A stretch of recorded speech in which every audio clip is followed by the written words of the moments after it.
So Apprentice Sheldon is working on bringing this old Remington scatter gun back from their dad. It's going to be a great underbed gun. Problem is this trigger has failed in the past. This trigger, it's been brazed here, and somebody brazed it here. And when they break, when the stock gets loose, they break right here at the screw hole because that's where the weakest. That's where there's a stress riser. So to fix that, we just taken a piece of an old trigger guard and we're going to braze that together with a reinforcement, cut this to shape, and then inlet down in. In order to do this the right way, we're going to need to braze a piece of stock on the back, which the last guy did not do. And when you braze this piece of stock on the back like this, it's much stronger. Don't drill a hole till you're done brazing it, because then you can walk the hole size up, put the hole exactly where you want it, because we're going to have to inlet for this piece of stock here. And the other thing we're going to have to do is make sure that we don't run into something we can't inlet, meaning this. So the furthest this can go is like right there. So that's going to be about right if I'm halfway across. We'll drop this wood down. Everybody will be fat, dumb, and stupid.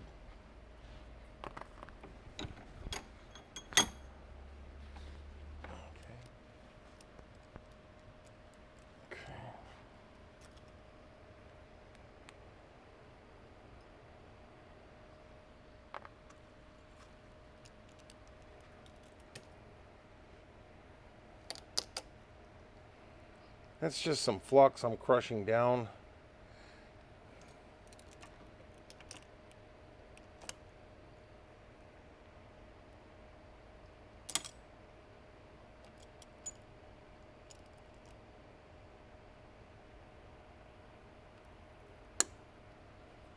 Okay. I got that in the right place. Yep, I think I do. And then I got to get one with a spring on it. When you're using clamps, you got to have a spring on them. Some of my clamps are already, broken, but what the spring does is lets you do a little bit of take up here.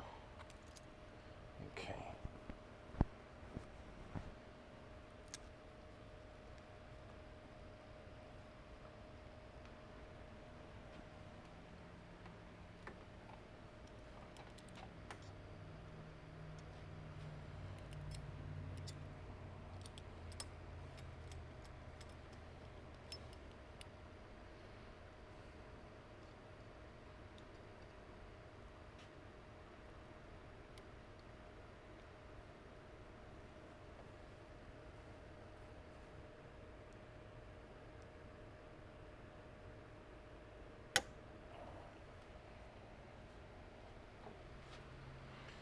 Okay, let me have that yellow handle pair of pliers right there. Yeah, that'll work.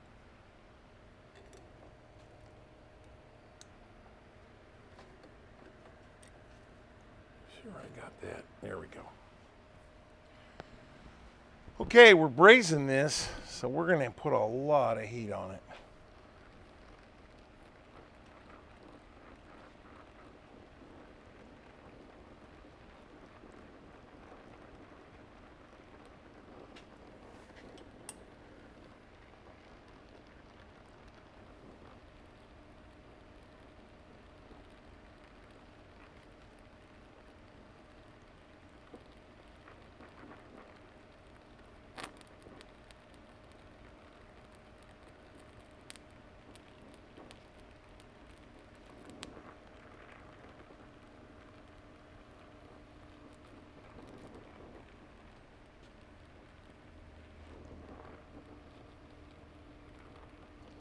Turn this back around here in a minute. There we go. That puddled out. You don't want the torch to be melting the solder. This is actually brazing, but you got to get it good and hot here. There we go. And laying it down on it. We'll get that to come around the corner here.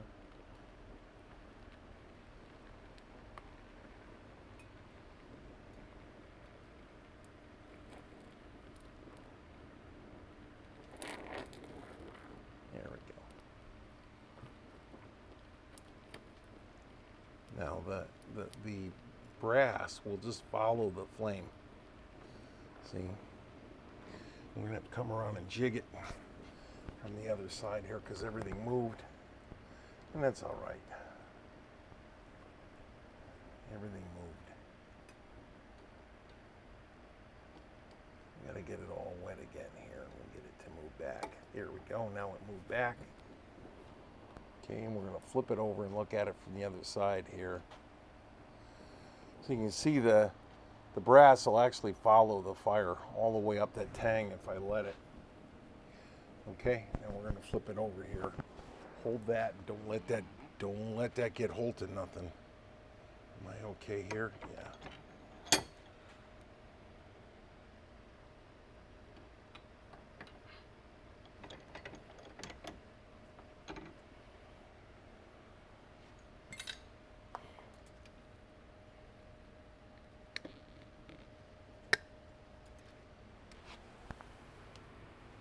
I don't know what that is. Oh, that's important. That's a piece to the...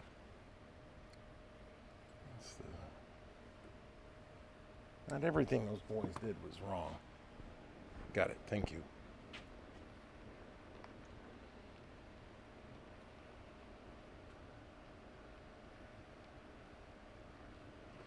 Just melt that flux down in there. Okay.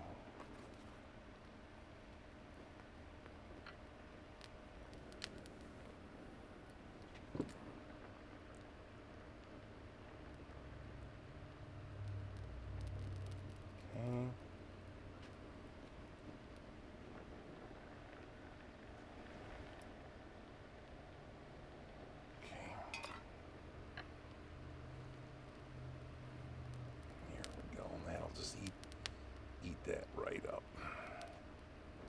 You gotta get both sides equally hot. Just about there. All right. Very good. Now we gotta wait until this sets completely up. All the way under. There it is. Now if I just sit here and wait for a second until this isn't red anymore, then I won't have a cold joint. It's kind of like soldering, but it's at a lot higher temperature. And brazing has a definite place in the gunsmithing pantheon of crap that we do. All right.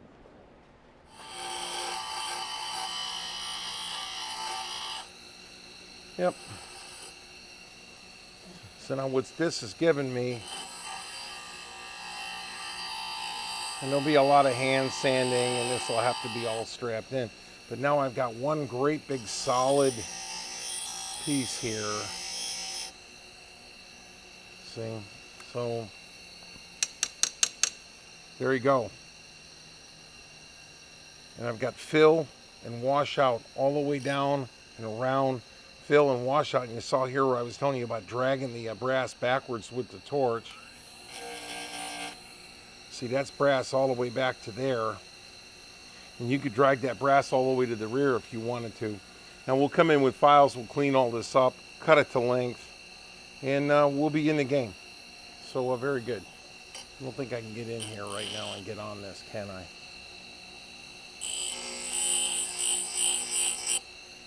Yep, there you go. So I've gone down and ground a little bit. I'm not going much further in because I don't know where Sheldon wants to go with this. This will be around one more turn. But what he'll be able to do is cut and shape, bring it around, and then when he's got it settled in right where he wants it, then drill the screw hole.